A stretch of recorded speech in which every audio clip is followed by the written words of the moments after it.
નમસ્કાર વિદ્યાર્થી મિત્રો, કેમ છો આપ સૌ? મજામાં હશો. વિદ્યાર્થી મિત્રો, આપણે સૌ જાણીએ છીએ કે ટૂંક જ સમયમાં કોમન એન્ટ્રન્સ ટેસ્ટ એટલે કે CETની પરીક્ષા આવી રહી છે અને આપ સૌ વિદ્યાર્થી મિત્રો તેની તૈયારીમાં પણ લાગી ગયા હશો. અને આપ સૌ જાણો છો તેમ દર શુક્રવાર અને શનિવાર અમે પણ તમારી સાથે જોડાઈએ છીએ માર્ગદર્શન માટે. તો વિદ્યાર્થી મિત્રો, આપ અમારી સાથે જોડાયેલા રહેશો અને આજના વર્ગને નિહાળી માર્ગદર્શન મેળવતા રહેશો. વિદ્યાર્થી મિત્રો, આપણે આ વર્ગની શરૂઆત કરીએ તે પહેલાં એક મહત્ત્વની સૂચના હું આપવા માંગીશ. વિદ્યાર્થી મિત્રો, આપણે જ્યારે પણ કોઈ પ્રશ્ન વાંચીએ છીએ તો તેને ઓછામાં ઓછી 2 વખત વાંચજો. પ્રશ્નને વાંચ્યા બાદ તેના આપેલા ઓપ્શન્સને પણ 2 વખત ચોક્કસથી વાંચજો અને ત્યારબાદ ધ્યાનપૂર્વક તે પ્રશ્નને સમજી અને તેના ઓપ્શન્સને સમજી ત્યારબાદ જ તેનો જવાબ આપજો. વિદ્યાર્થી મિત્રો, ઘણી વખત આપણે એક જ વખત પ્રશ્નને વાંચીએ છીએ ત્યારે વિચારીએ છીએ કે અરે, આનો જવાબ તો ખૂબ સરળ છે અને તે તો મને આવડે છે. પરંતુ પ્રશ્નનો જવાબ જ્યારે તમે OMR શીટમાં એકવાર ફિલઅપ કરો છો ત્યારબાદ તમે વિચારો છો તો થાય છે એવું કે એકવાર જ્યારે ઓપ્શન સિલેક્ટ થઈ ગયો પછી બીજા ઓપ્શનને તો આપ ફિલઅપ ન કરી શકો. તો વિદ્યાર્થી મિત્રો, આ વાતનું ચોક્કસથી ધ્યાન રાખજો. કોઈ પણ પ્રશ્ન હોય તેની ઓછામાં ઓછા 2 વખત વાંચન કરીશું, તેને સમજીશું, વિચારીશું અને ત્યારબાદ જ તે પ્રશ્નનો જે જવાબ છે તે OMR શીટની અંદર ફિલઅપ કરીશું. વિદ્યાર્થી મિત્રો, હવે આપણે વર્ગની શરૂઆત કરીએ. Let us start our first question. Friends, here we have our first question. The plural form of tooth is, and here are our options. A. Teeth. B. Tooth. C. Tooths. And the last one, teeth. મિત્રો, અહીં આપણે આ પ્રશ્નને 2 વખત વાંચીશું, તેના ઓપ્શનને સમજીશું. હવે આ પ્રશ્ન માટે આપણે આગળ વિચાર કરીશું. વિદ્યાર્થી મિત્રો, આ પ્રશ્નમાં આપણને શું પૂછ્યું છે? Plural form. યસ, ટૂથનું પ્લુરલ ફોર્મ પૂછ્યું છે.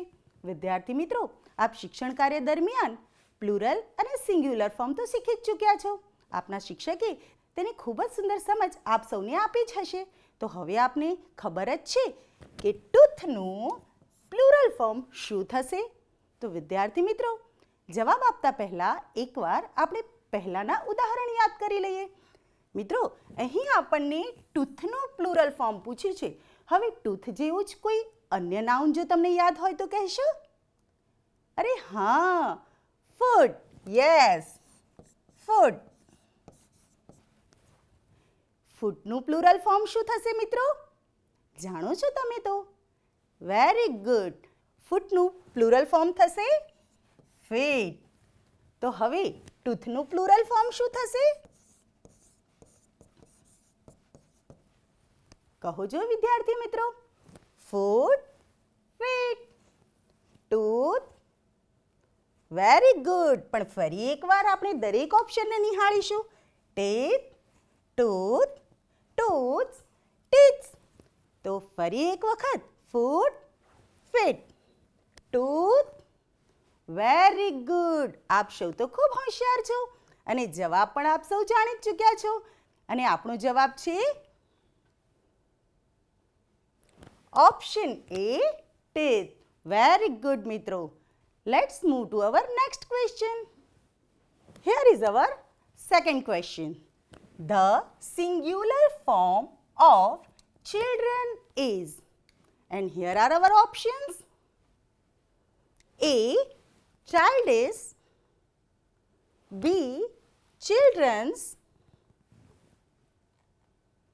C. Child. And the last, child's. વિદ્યાર્થી મિત્રો, આપણે આગળનો પ્રશ્ન યાદ કરીએ.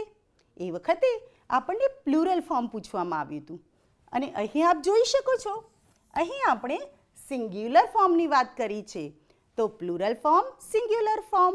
તો વિદ્યાર્થી મિત્રો, એ વખતે જે આપણે પ્લુરલ ફોર્મ લખ્યું હતું અહીં આપણી ચિલ્ડ્રનનું સિંગ્યુલર ફોર્મ લખવાનું છે. વિદ્યાર્થી મિત્રો, આપ સૌ તો શીખી જ ચૂક્યા છો. ઘણા બધા પ્રકારના નાઉન્સ છે, તેના સિંગ્યુલર ફોર્મ અને પ્લુરલ ફોર્મ દરેક વિશે આપ જાણો છો. આપણે સૌ જાણીએ છીએ કેટલાક ઇરેગ્યુલર પ્લુરલ નાઉન્સ છે કે જેના વિશે પણ આપણે અગાઉ શીખી ચૂક્યા છીએ. તો વિદ્યાર્થી મિત્રો, જ્યારે ચિલ્ડ્રનનું સિંગ્યુલર ફોર્મ પૂછ્યું હોય તો આપેલ ચારેય ઓપ્શનને આપણે ધ્યાનપૂર્વક જોઈશું. અને જે રીતે આપણે અગાઉ સમજી ચૂક્યા છીએ તેવી જ રીતે ચિલ્ડ્રનનું સિંગ્યુલર ફોર્મ શું થશે કહો જોઈએ. અરે વાહ વિદ્યાર્થી મિત્રો, exactly you are right and hour correct option is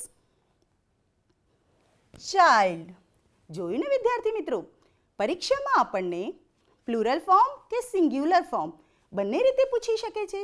અહીં આપણને એક શબ્દ, એક નાઉન આપ્યો છે જેનું આપણે પ્લુરલ કે સિંગ્યુલર ફોર્મ લખવાનું છે. પરંતુ વિદ્યાર્થી મિત્રો, એટલું આપ ચોક્કસથી ધ્યાન રાખજો, જેવી રીતે અહીં વર્ડ આપ્યો છે તેવી રીતે વાક્યરચના પણ આપેલી હોઈ શકે. અને વાક્યરચના આપેલી હોય ત્યારે પણ આપણને એકવચન કે તે વાક્યનું બહુવચન કરવું તે પણ પૂછી શકે છે, જેની આપણે આગળ ચર્ચા કરીશું. Let's recall some irregular plural nouns.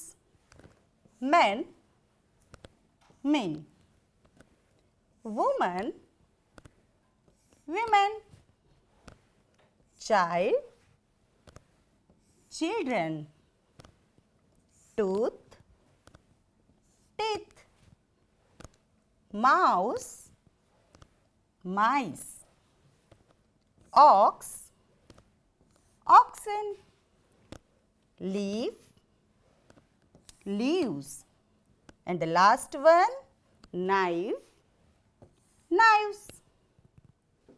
તો વિદ્યાર્થી મિત્રો, આપ સૌએ આપની નોટબુકની અંદર આ જે ઇરેગ્યુલર નાઉન્સ છે તે નોંધી દીધા હશે. વિદ્યાર્થી મિત્રો, વારંવાર તેનું પુનરાવર્તન કરતા રહેજો, જેથી કરીને પરીક્ષા આવે તે સમયે સિંગ્યુલર અને પ્લુરલ બંને શબ્દોથી આપ વાકેફ રહો અને ખૂબ જ સરળતાથી તેનો જવાબ આપી શકો. Now let's move to our next question. Here is our third question. My classroom is so beautiful. My classroom is so beautiful. Find out the correct synonym of underlined word. વિદ્યાર્થી મિત્રો, અહીં આપણને બ્યુટીફુલ વર્ડ આપેલું છે અને તે વર્ડનું આપણે શું શોધવાનું છે? Find out the correct synonym of this word. Here are our options. Our first option is A, ugly, B, clean, C, handsome, D, pretty.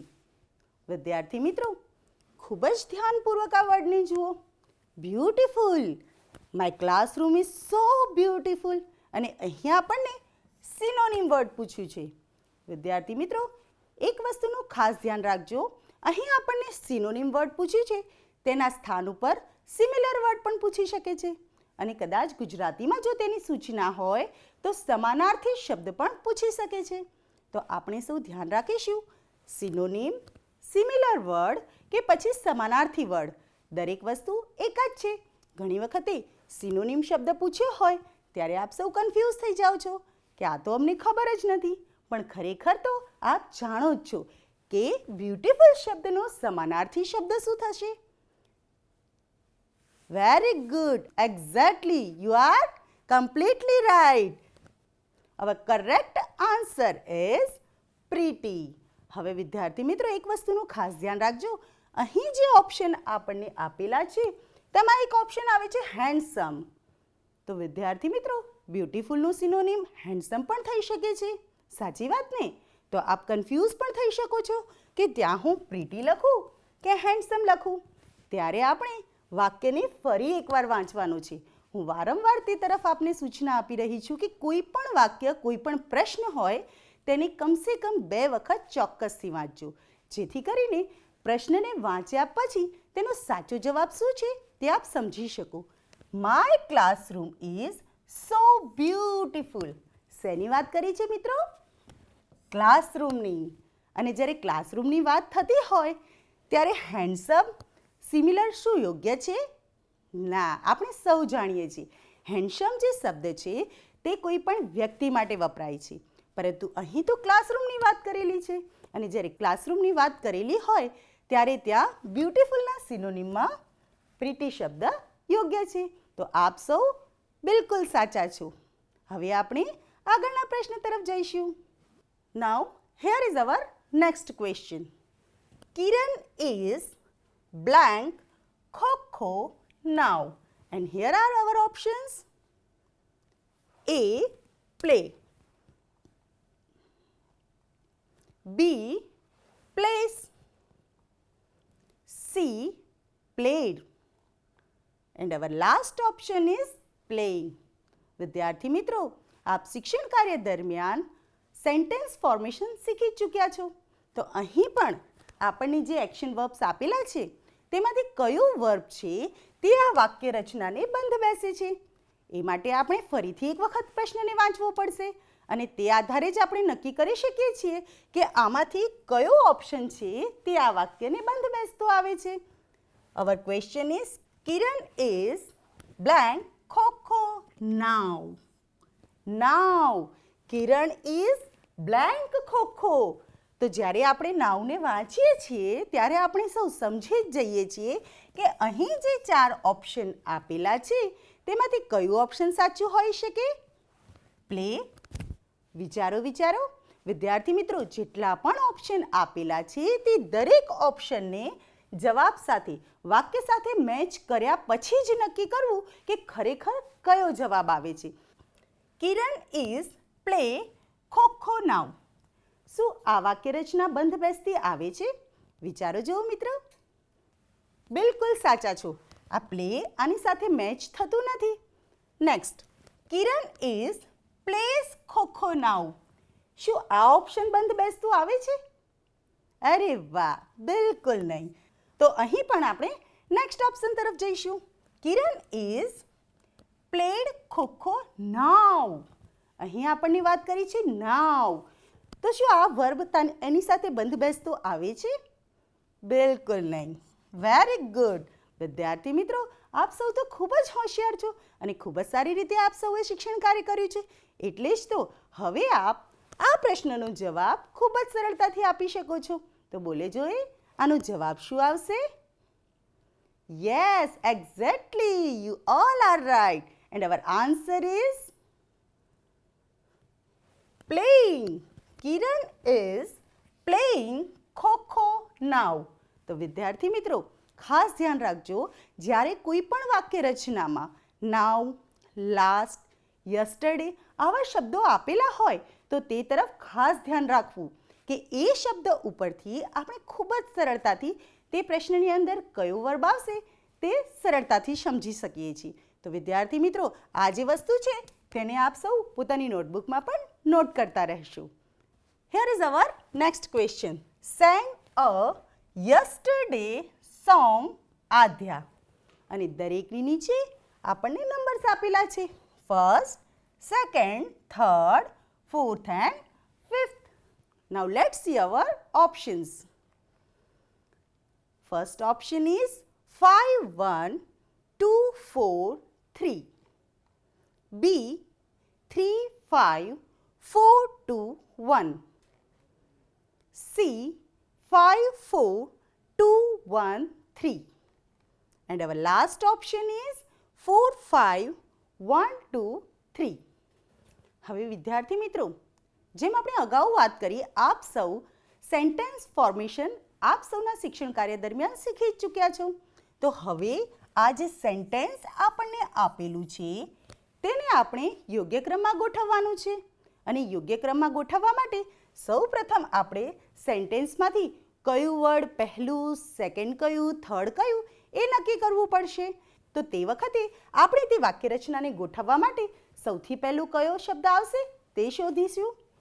Sang a yesterday song આધ્યા. તો કહો જોઈએ મિત્રો, સૌથી પહેલો કયો શબ્દ આવશે? અરે વાહ, આધ્યા. Very good. આધ્યા આપણો પહેલો શબ્દ આવશે આધ્યા. પણ મિત્રો, જ્યારે પણ તમે શબ્દ લખો છો તે વખતે તેની નીચે આપેલો અંક પણ આપણે સાથે જ લખીશું, કારણ આપણે વાક્ય રચના ગોઠવીએ તે વખતે વાક્ય રચના ઓપ્શનમાં નથી પૂછેલ, આપણને પૂછેલ છે અંકો. તો તે માટે આપણે પહેલે અંકોને ગોઠવવા પડશે અને અંકોને ગોઠવવા માટે આપણે વાક્યને ગોઠવીશું. તો વાક્યની સાથે સાથે તે શબ્દની નીચે જે પણ અંક આપેલો છે તેને આપણે લખતા જઈશું. હવે આધ્યા પછી સેકન્ડ વર્ડ કયું આવશે? Yes, you are right. Noun પછી હંમેશા શું આવે? વર્બ. તો કયું છે? Action verb. Very good. Sang. Aadhya sang. તો નીચે આપણે તેનો નંબર પણ લખીશું. હવે આધ્યા સેંગ પછી શું આવશે બોલો જોઈ? યસ, આર્ટિકલ એ અને તેની નીચે આપેલ છે 2 નંબર. આધ્યા sang a. હવે રહ્યું યસ્ટરડે અને સોંગ. તો હવે આ બંનેમાંથી કયો શબ્દ આવશે? આધ્યા સેંગ અ સોંગ. ખૂબ સરસ મિત્રો, ખૂબ સરસ. આપ ખૂબ જ સુંદર રીતે આ પ્રશ્નનો જવાબ સોલ્વ કરી રહ્યા છો અને છેલ્લે એક જ શબ્દ રહે છે. પણ વિદ્યાર્થી મિત્રો, સોંગની નીચેનો અંક લખવાનો ભૂલવો નહીં. અને હવે છેલ્લે કયો વર્ડ આવશે? બિલકુલ સાચા, યસ્ટરડે. અને યસ્ટરડે નીચે કયો અંક છે? 3 નંબર. તો હવે વિદ્યાર્થી મિત્રો, આપેલા ઓપ્શનમાંથી કયું ઓપ્શન સાચું હોઈ શકે તે આ સેન્ટેન્સ ઉપરથી આપ સૌ નક્કી કરી શકો છો. તો કહો જોઈએ કયો જવાબ સાચો છે? બિલકુલ વિદ્યાર્થી મિત્રો, તમે એકદમ સાચા છો. અને હવે આપણો જવાબ છે ઓપ્શન એ, 5 1 2 4 3. તો વિદ્યાર્થી મિત્રો, આ આપણો સાચો જવાબ છે. તો હવે આપણે OMR શીટની અંદર એ ઉપર એને સંપૂર્ણ ઘૂંટી દેવાનું છે. અને વિદ્યાર્થી મિત્રો ખાસ ધ્યાન રાખજો, આપેલ સર્કલને સંપૂર્ણપણે આપણે ઘૂંટવાનું છે. અને જે આપણે આ સર્કલને ઘૂંટી રહ્યા છીએ તે સર્કલ બહાર જવું જોઈએ નહીં. અને એક વસ્તુનું હજુ ધ્યાન રાખજો મિત્રો, ઘણી વખત આપણને એમ થાય કે આપણને તો એક કરતાં વધારે ઓપ્શન યોગ્ય લાગે છે. તો ક્યારેય એવી ભૂલ ના કરતા કે એક સાથે 2 ઓપ્શનને આપણે ફિલઅપ કરી દઈએ. જો એવી ભૂલ કરશો તો તે સંપૂર્ણ પ્રશ્નના માર્ક્સ કટ થઈ જશે. તો આ વસ્તુનું ખાસ ધ્યાન રાખીશું કે આપણે જે યોગ્ય આન્સર છે તેની અંદર જ ફિલઅપ કરવાનું છે. બરોબર છે ને વિદ્યાર્થી મિત્રો? ચાલો હવે આપણે આગળના પ્રશ્ન તરફ જઈશું. Hair is our next question. Last Monday I blank to the hospital and here are our options. Option A, goes. Option B, go. Option C, went.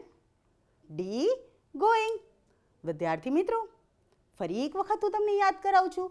કોઈ પણ પ્રશ્ન હોય તેને ઓછામાં ઓછી 2 વખત જરૂર વાંચવું, જેથી કરી સાચા જવાબ સુધી આપણે સૌ પહોંચી શકીએ. તો હવે આપણે ફરી એકવાર પ્રશ્નને વાંચીશું. Last Monday I blank to the hospital. હવે અહીંયા આપણને એક્શન વર્બ આપેલા છે ગોના અલગ અલગ રૂપ. તો આપણે આપણા શિક્ષણ કાર્ય દરમિયાન સેન્ટેન્સ ફોર્મેશન શીખી ચૂક્યા છીએ. આ અગાઉ પણ એક પ્રશ્ન આવો આવ્યો હતો, ત્યારે પણ મેં તમને સમજાવ્યું હતું. અને અહીં આપેલું છે લાસ્ટ મંડે. અગાઉ આની ચર્ચા હું કરી ચૂકેલ છું.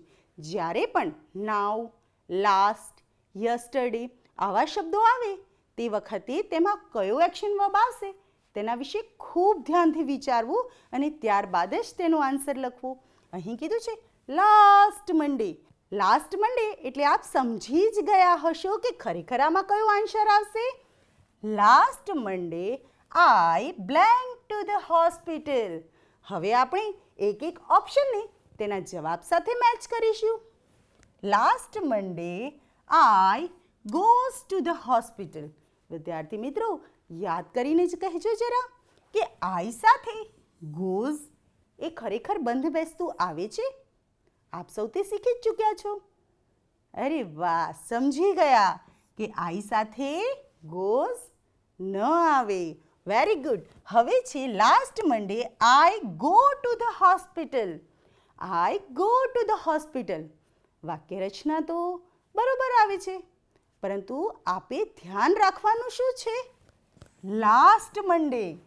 એટલે જ મેં કહ્યું, કોઈ પણ વાક્યને એક કરતાં વધારે વખત વાંચશો તો જ આપ સમજી શકશો કે લાસ્ટ મંડે એટલે ખરેખર કયો વર્બ આવશે. Last Monday go to the hospital. શું આ યોગ્ય છે? નહીં, બિલકુલ સાચા છો. અને હવે આપણે જોઈશું વેન્ટ.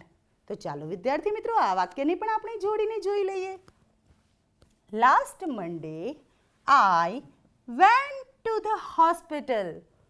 લાસ્ટ મંડે એટલે હવે તમે સમજી જ ગયા છો કે ખરેખર આમાં કયો વર્બ આવશે. પણ હા વિદ્યાર્થી મિત્રો, ક્યારેય પણ વચ્ચે આવતું ઓપ્શન તરત મૂકી દેવું નહીં. છેલ્લે સુધી દરેક ઓપ્શનને એક વખત ચોક્કસથી ચકાસી લેવું. હવે જે ડી ઓપ્શન છે, going. Last Monday I going to the hospital. આના વિશે આપ શીખી ચૂક્યા છો. તો શું ખરેખર આ વાક્ય રચના યોગ્ય છે? લાસ્ટ મંડે હોય તો શું આઈ સાથે ગોઈંગ આવી શકે છે? બિલકુલ નહીં. ખરેખર આપ સૌ તો ખૂબ હોશિયાર છો અને ખરેખર આનો જવાબ શું છે તે આપ સૌ સમજી જ ચૂક્યા છો. તો ચાલો એક વખત તેનો જવાબ જોઈ લઈએ. Very good. I went. Last Monday I went to the hospital. તો વિદ્યાર્થી મિત્રો, તમારી નોટબુકમાં તમે નોટ કરતા રહેજો.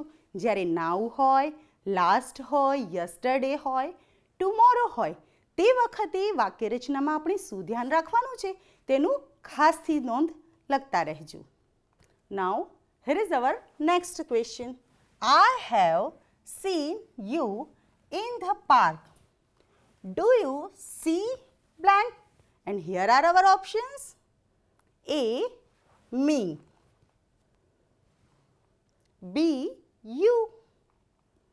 C, I. And D, her. I have seen you. I have seen you in the park. Do you see dash? Do you see dash? તો અહીં આપણે ઓપ્શનને ખૂબ જ ધ્યાનપૂર્વક જોઈશું અને દરેક ઓપ્શનને ખાલી જગ્યામાં મૂકીને ચકાસીશું કે ખરેખર આનો જવાબ શું આવશે. I have seen you in the park. Do you see me? વિચારો જો મિત્રો, શું આ જવાબ યોગ્ય છે? ચાલો નેક્સ્ટ ઓપ્શન ઉપર જઈએ. I have seen you in the park. Do you see you? Do you see you? શું આ યોગ્ય છે? વિચારી જુઓ. ત્યાં સુધી નેક્સ્ટ ઓપ્શનને જોઈએ. I have seen you in the park. Do you see I? અહીં કન્ફ્યુઝ ના થતા મિત્રો, ધ્યાનથી આ દરેક વાક્ય રચનાને સાચી રીતે જોડવાનો પ્રયત્ન કરજો. લાસ્ટ છે I have seen you in the park. Do you see her? હવે અહીં યુની જ્યારે વાત કરી હોય ત્યારે આ વાક્ય રચનાને ગોઠવ્યા પછી આપ શું સમજ્યા કે ખરેખર આમાં કયો જવાબ આવશે? બોલો જોઈએ મિત્રો. અરે વાહ, very good. And our answer will be me. Yes, you all are right.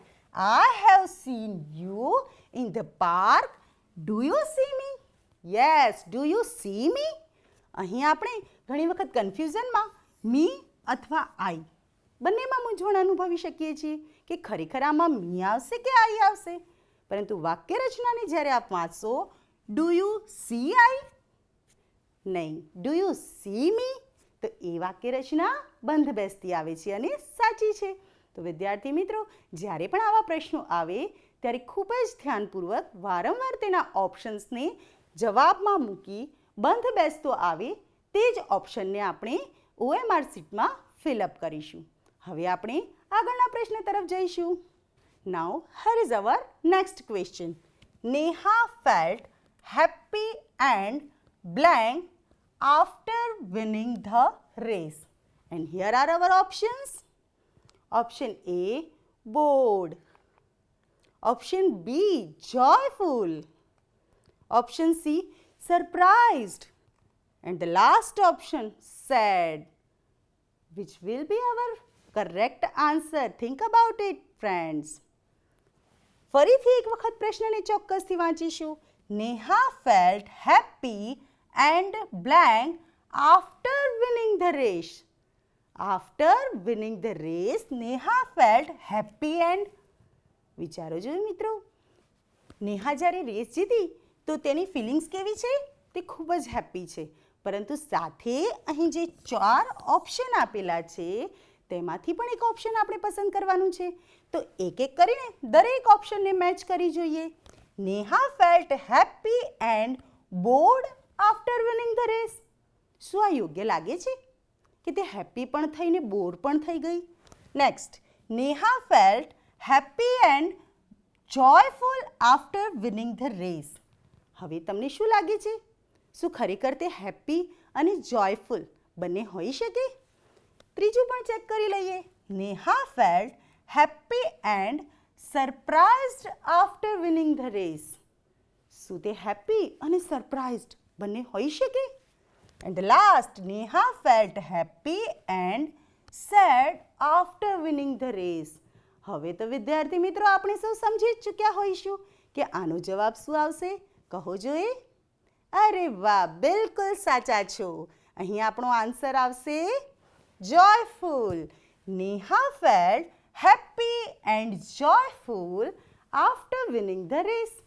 તો આપણે શું સમજ્યા મિત્રો આમાં? કે અહીં આપણને હેપી અને તેનું સિમિલર વર્ડ અથવા તો સિનોનિમ વર્ડ લેવાનું છે કે હેપી એન્ડ જોયફુલ. તે ખુશ પણ થઈ અને આનંદમાં પણ આવી ગઈ. તો વિદ્યાર્થી મિત્રો જ્યારે આપણે સેન્ટેન્સને વાંચીએ છીએ ત્યારે ખૂબ જ ધ્યાનથી વાંચવું કે ખરેખર આ પ્રશ્ન આપણને શું કહેવા માંગે છે. તો ચલો આનાથી એક વિરોધાભાસી પ્રશ્ન પણ આપણે જોઈ લઈએ. જુઓ વિદ્યાર્થી મિત્રો, પ્રશ્નની વાક્ય રચના થોડી ઘણી મળતી આવે છે પરંતુ તફાવત ક્યાં છે તે આપણે જોઈશું. Neha felt happy after winning the race but Geeta felt blank because of losing the race.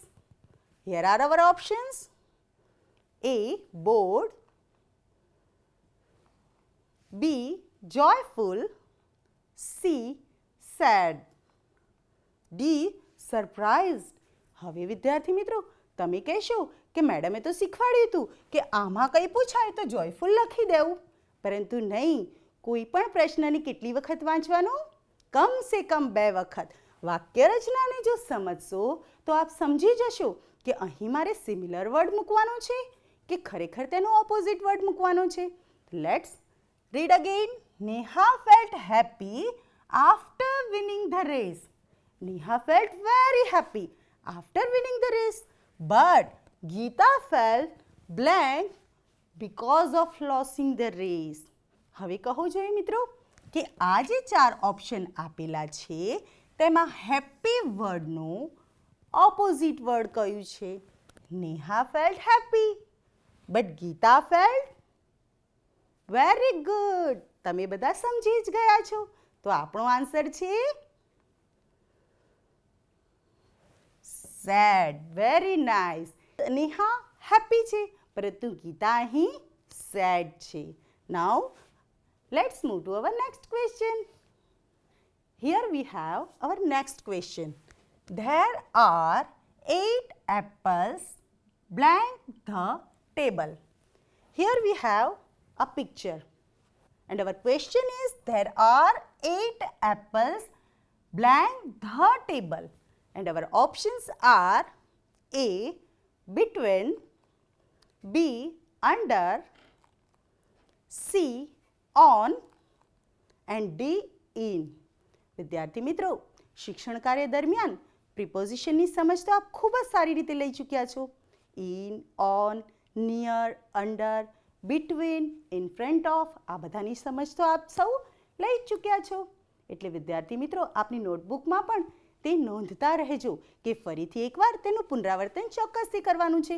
પણ તે પહેલાં આપણે આ પ્રશ્નનો જવાબ આપીશું. There are 8 apples blank the table. Here we have a table and there are apples. અહીં આપણને ડિશ વિશે પૂછ્યું છે કે ટેબલ વિશે પૂછ્યું છે? તો અહીં જોઈશું ધ ટેબલ. તો અહીં જે 4 ઓપ્શન્સ આપણને આપેલા છે બિટવીન, અંડર, ઓન અને ઇન, આના વિશે તો આપ સૌ શીખી ચૂક્યા છો. તો કહો જોઈએ વિદ્યાર્થી મિત્રો, આનો જવાબ શું આવશે? Very good, you are right and our answer is one. There are 8 apples on the table. તો વિદ્યાર્થી મિત્રો, કહ્યું એ પ્રમાણે તમારી નોટબુકમાં ચોક્કસથી નોંધતા રહેશો કે આપણે પ્રિપોઝિશનનું પુનરાવર્તન કરવાનું છે. હવે આપણે નેક્સ્ટ ક્વેશ્ચન તરફ જઈશું. And here we have question entertainment શબ્દના મૂળાક્ષર પરથી નીચેનામાંથી કયો શબ્દ બનતો નથી? Here we have options. A. Train, B. Tent, C. Nature and D. Name. વિદ્યાર્થી મિત્રો, આપેલ શબ્દના મૂળાક્ષર પરથી કયા કયા શબ્દો બને છે તે આપણને અહીં આપેલા છે. પરંતુ આપણને પ્રશ્ન પૂછ્યો છે કે એન્ટરટેઇનમેન્ટ શબ્દના મૂળાક્ષર પરથી નીચેનામાંથી કયો શબ્દ બનતો નથી? ખાસ આ વાંચવા જેવી વસ્તુ છે, બનતો નથી. ઘણી વખત આપણે ઉતાવળમાં પ્રશ્ન વાંચી લઈએ છીએ કે આમાંથી કયો પ્રશ્ન બને છે. પછી જ્યારે આપણે ઓપ્શન જોઈએ છીએ અને તરત જ પ્રશ્નનો જવાબ ફિલઅપ કરી દઈએ છીએ અને ભૂલ કર્યા પછી તે સુધારી શકાતી નથી. એટલે વિદ્યાર્થી મિત્રો, ખાસ પ્રશ્નને સમજવાની જરૂર છે કે શબ્દના એન્ટરટેઇનમેન્ટ શબ્દના મૂળાક્ષર પરથી નીચેનામાંથી કયો શબ્દ બનતો નથી. તો તે માટે આપણે દરેક શબ્દને એક વખત લખી લઈશું.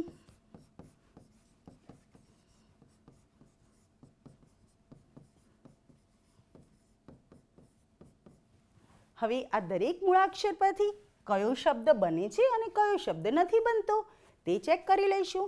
તો સૌથી પહેલું ઓપ્શન છે ટ્રેન. તો ટ્રેન એટલે કે TRAIN.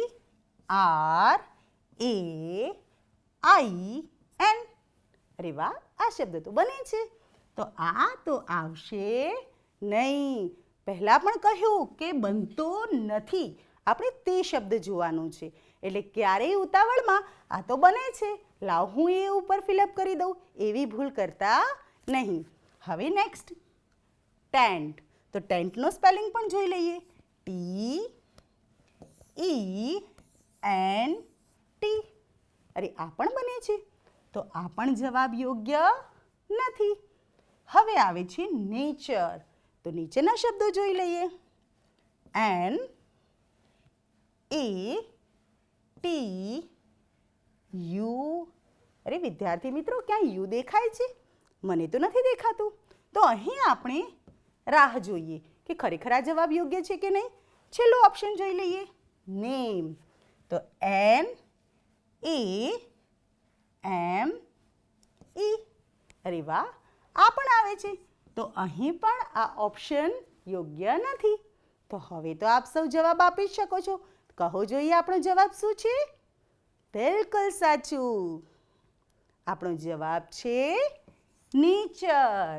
Yes, nature. કારણ કે યુશ આલ્ફાબેટ આપણા એન્ટરટેઇનમેન્ટ શબ્દમાં ક્યાંય આવ્યો નથી. તો ચાલો વિદ્યાર્થી મિત્રો, આગળનો પ્રશ્ન જોઈશું. Select the correct spelling and here are our options.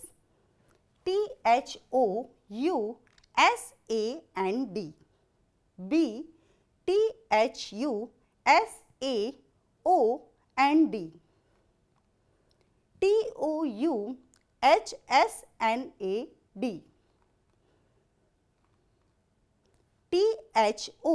THOSAND.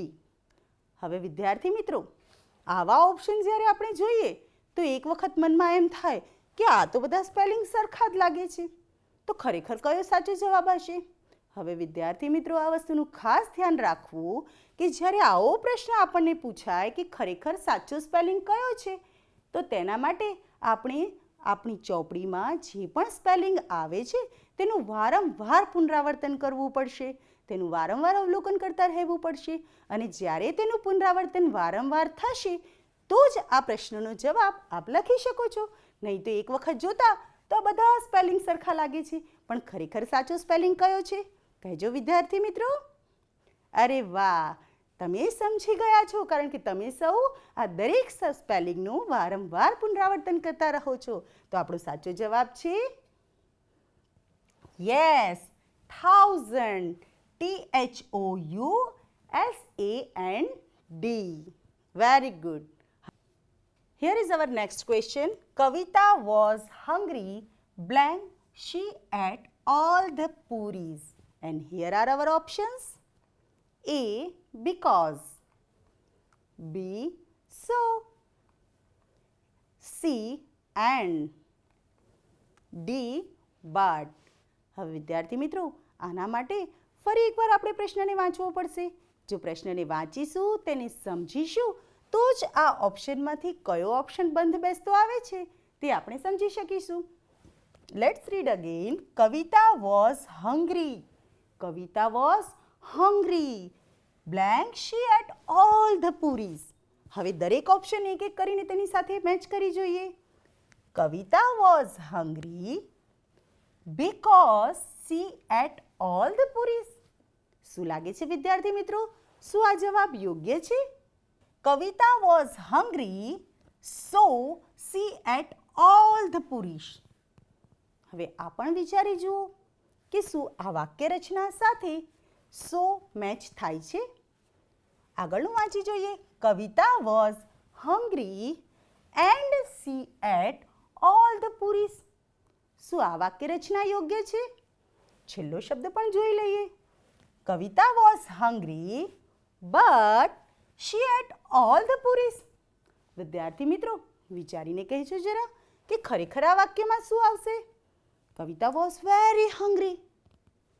તો આમાંથી કયું આવશે? She ate all the puris. વિચારીને કહેજો જરા. અરે વાહ, very good, you are right. Our answer is so. Kavita was hungry, so she ate all the puris. વિદ્યાર્થી મિત્રો અહીં આપણને because, so, and અને but આ જે શબ્દો આપેલા છે તે શબ્દ બંધ બેસતા આવે તેવા અલગ અલગ વાક્યો પણ હોઈ શકે. જરૂરી નથી કે આપણને જે પણ વાક્ય રચના પૂછી હોય ત્યાં so જ આવે. ઘણી વખતે કારણ દર્શાવ્યું હોય તો ત્યાં because પણ આવી શકે. બે વસ્તુને જોડવી હોય તો and પણ આવી શકે છે. અને જ્યાં ક્યાંય પરંતુ કહેવું હોય તો but પણ આવી શકે છે. એટલે જ મેં કહ્યું કે વારંવાર પ્રશ્નને વાંચજો, પ્રશ્નને સમજ્યા પછી જ નક્કી કરજો કે ખરેખર આ 4 ઓપ્શનમાંથી કયું ઓપ્શન સાચું છે. એટલે આ જે વાક્ય છે તેને અલગ અલગ રીતે પણ પૂછી શકે છે, જે આપણે વાંચ્યા પછી જ સમજી શકીશું. તો ચાલો વિદ્યાર્થી મિત્રો નેક્સ્ટ ક્વેશ્ચન તરફ જઈશું. આપણો પ્રશ્ન છે select the odd one from the following words and here are our options. A, Sunday. B, November. C, Thursday. And D, Friday. વિદ્યાર્થી મિત્રો ચારે 4 ઓપ્શનને 2 વખત વાંચો અને પછી નક્કી કરો કે અહીં ઓડ વન કયું છે. અહીં આપણને ઓડ વનની વાત કરેલ છે. હવે ઓડ વન એટલે શું એ તો આપ સૌ જાણો જ છો. જ્યારે આપેલા ઓપ્શનની અંદર દરેક શબ્દ એકબીજાને બંધ બેસતા આવતા હોય ત્યાં કોઈ એક શબ્દ એવો હોય જે તેમને મેચ ન થતો હોય, બંધ બેસતો ના આવતો હોય, તો એ આ ચારેય ઓપ્શનમાંથી કયો હોઈ શકે? ફરી એકવાર જોઈ લો. Sunday, November, Thursday and Friday. તો વિદ્યાર્થી મિત્રો ખરેખર આ શબ્દો કયા છે એ તો આપ જાણો જ છો. Yes, you know that. આ બધા ડેઝના નામ છે. પણ શું ખરેખર બધા ડેઝ લખેલા છે? આપણે સૌ તો શીખી જ ચૂક્યા છીએ વીક વિશે. Sunday, Monday, Tuesday, Wednesday, Thursday, Friday and Saturday. એમાં સન્ડે આવ્યું, થર્સડે આવ્યું, ફ્રાઈડે આવ્યું, પણ આ નવેમ્બર તો ન આવ્યું. પરંતુ આપણે એના વિશે પણ શીખી ચૂક્યા છીએ. યાદ કરો જોઈએ. January, February, March, April, May, June, July, August, September, October, November and December. બોલો જોઈએ, કયું મંથ આવ્યું? નવેમ્બર. હવે તો આપ સૌ જાણી ચૂક્યા છો કે જે 4 ઓપ્શન આપેલા છે તેમાંથી 3 જે ઓપ્શન છે એ ડેઝ છે અને માત્ર એક ઓપ્શન છે તે મંથ બતાવે છે. આપણો સાચો જવાબ છે નવેમ્બર. તો ચાલો વિદ્યાર્થી મિત્રો આગળના પ્રશ્ન તરફ જઈશું. Our next question is, blank is your father yesterday? And here are our options. A, when. B, who. C, where. And D, what. વિદ્યાર્થી મિત્રો, શિક્ષણ કાર્ય દરમિયાન આપ સૌ WH વિશે તો શીખી જ ચૂક્યા છો. when, who, what, where આ બધા વિશે તો આપ જાણો જ છો.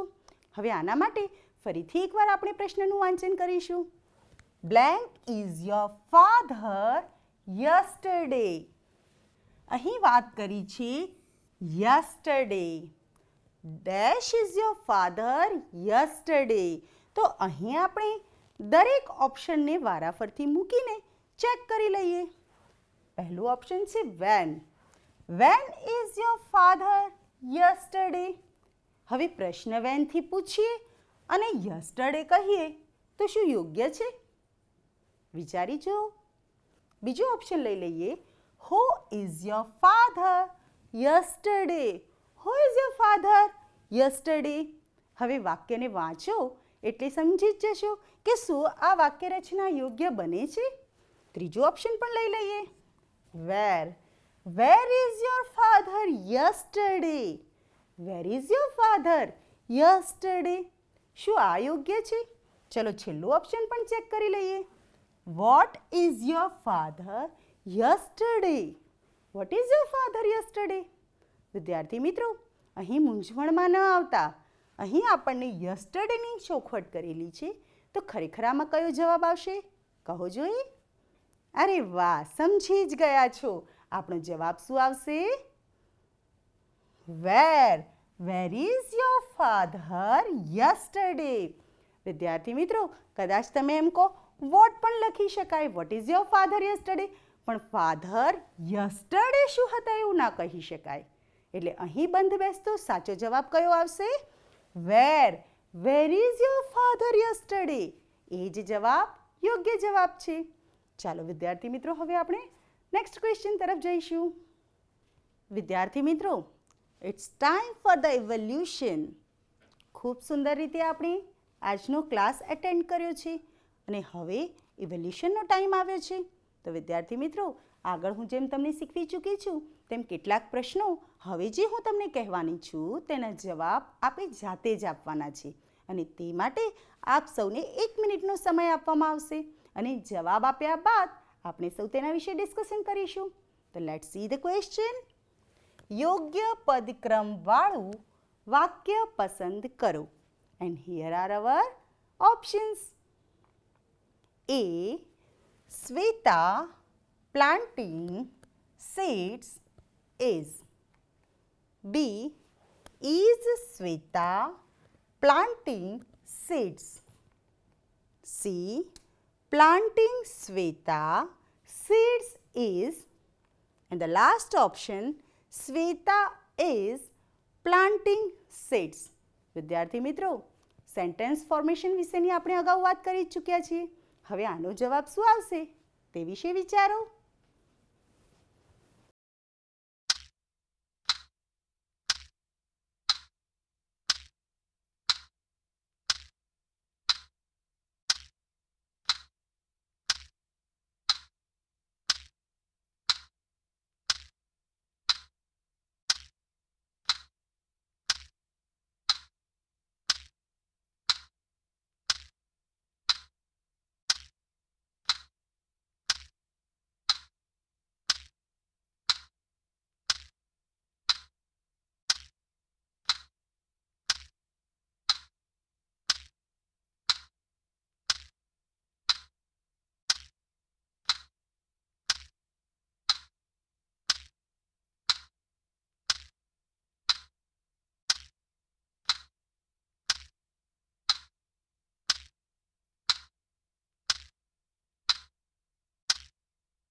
તો વિદ્યાર્થી મિત્રો, જવાબ કયો છે તે તો આપ સૌ સમજી જ ચૂક્યા છો.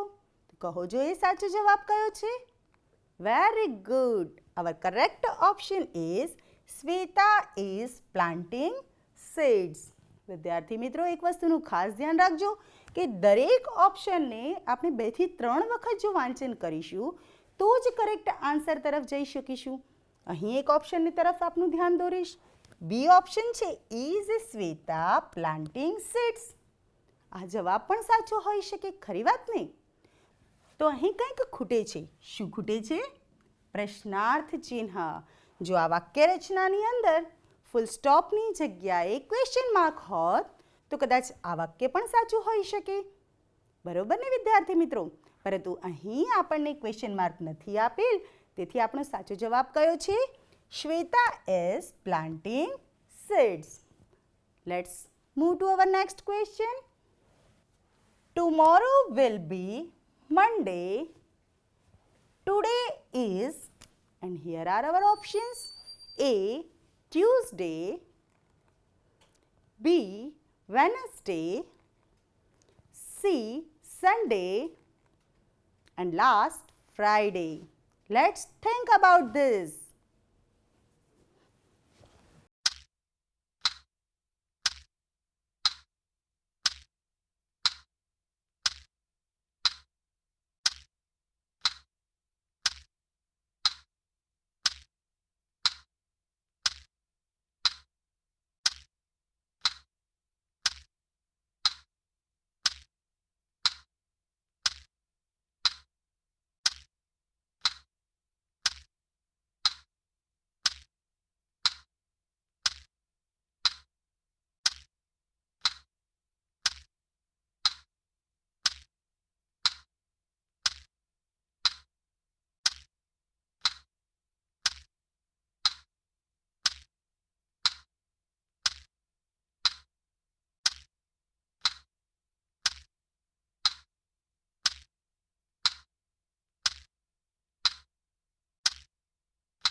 કહો જો એ વિદ્યાર્થી મિત્રો, આ પ્રશ્નને આપ વારંવાર વાંચ્યા પછી કયા જવાબ સુધી પહોંચ્યા છો? અરે વાહ, ખૂબ સરસ. આપણો જવાબ શું થશે? Sunday. Tomorrow will be Monday. Today is. Tomorrow will be Monday. Today is Sunday. Yes. અહીં વિદ્યાર્થી મિત્રો, ટુમોરો, ટુડે અને યસ્ટરડે, આ ઉપરથી પણ કેટલાક પ્રશ્નો આપણને અલગ અલગ રીતે પૂછી શકે છે. તો તે વખતે આપ સૌએ ખૂબ જ ધ્યાનપૂર્વક આ પ્રશ્નનો જવાબ અટેન્ડ કરવાનો છે. અહીં આપણને ટુમોરો વિલ બી મંડે અને ત્યાં જ ટુડેના સ્થાન ઉપર યસ્ટરડે વોઝ પણ પૂછી શકે છે. તો તે વખતે આનો જવાબ બદલાઈ જશે. તો તે વખતે આપણે ખૂબ જ ધ્યાન રાખવાનું છે. તો ચાલો વિદ્યાર્થી મિત્રો, નેક્સ્ટ ક્વેશ્ચન તરફ જઈશું. જુઓ વિદ્યાર્થી મિત્રો, હાલ જ મેં આની વાત કરી, એવો જ એક નવો પ્રશ્ન આવ્યો છે, તો તે વિશે પણ વિચારી જુઓ. Yesterday was Wednesday. Today is, and here are our options: A. Tuesday, B. Wednesday, C.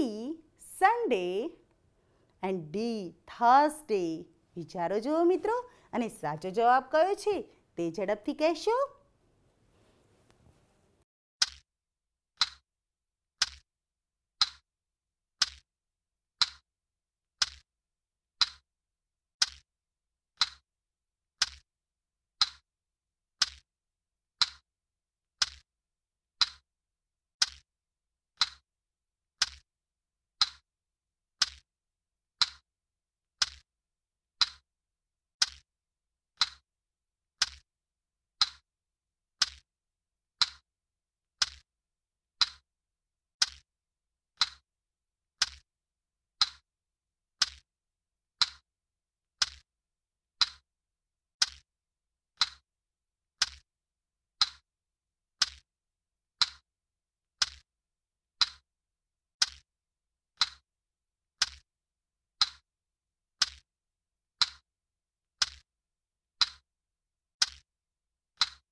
અરે વાહ, વિદ્યાર્થી મિત્રો તો તૈયાર થઈને બેઠા છે. જવાબ તો તેમણે ક્યારનો આપી દીધો. પરંતુ હવે આ પ્રશ્નનો જવાબ તમે જ કહો. Yesterday was Wednesday. Today is exactly Thursday. Yesterday was Wednesday. Today is Thursday. હવે આ જ સ્થાન ઉપર ટુમોરો વિલ બી પણ પૂછી શકે છે. તો તે વખતે આપણો જવાબ બદલાઈ જશે. તો આપણે સૌ ધ્યાન રાખીશું કે જ્યારે પણ યસ્ટરડે, ટુડે અને ટુમોરો વિલ બીની વાત આવે ત્યારે આપણે શું ધ્યાન રાખવાનું છે? ચાલો વિદ્યાર્થી મિત્રો હવે નેક્સ્ટ ક્વેશ્ચન તરફ જઈશું. ફોક્સનું બહુવચન શું થાય? ઓપ્શન છે A fox, B foxes, C foxen and D foxes. વિદ્યાર્થી મિત્રો વિચારી જુઓ.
ફરીવાર સિંગ્યુલર અને પ્લુરલ આવ્યું, જેના વિશે તો આપણે ખૂબ લાંબી ચર્ચા કરી ચૂક્યા છીએ.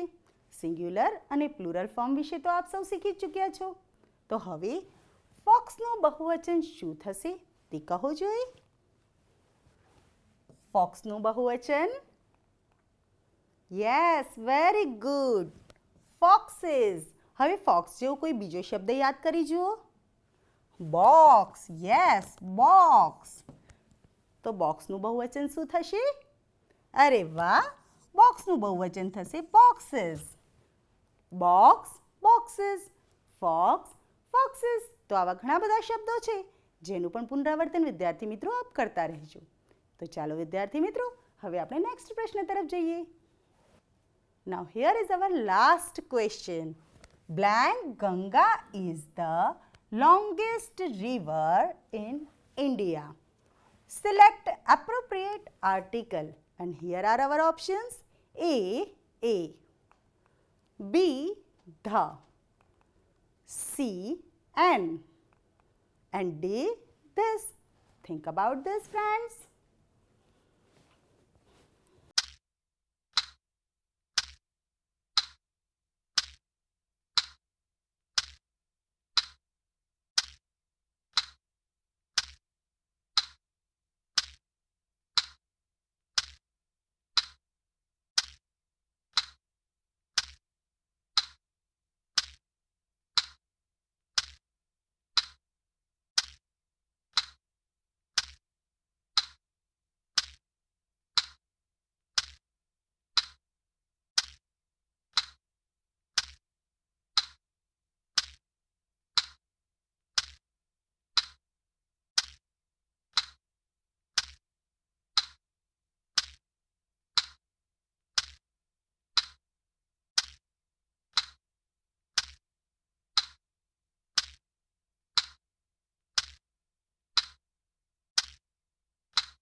તો વિદ્યાર્થી મિત્રો આર્ટિકલ વિશે તો આપ સૌ શીખી જ ચૂક્યા છો, જે તો આપ ઘણા સમયથી શીખો છો. એટલે આ પ્રશ્નનો જવાબ ખરેખર શું આવશે તે તો આપ સૌ જાણો જ છો.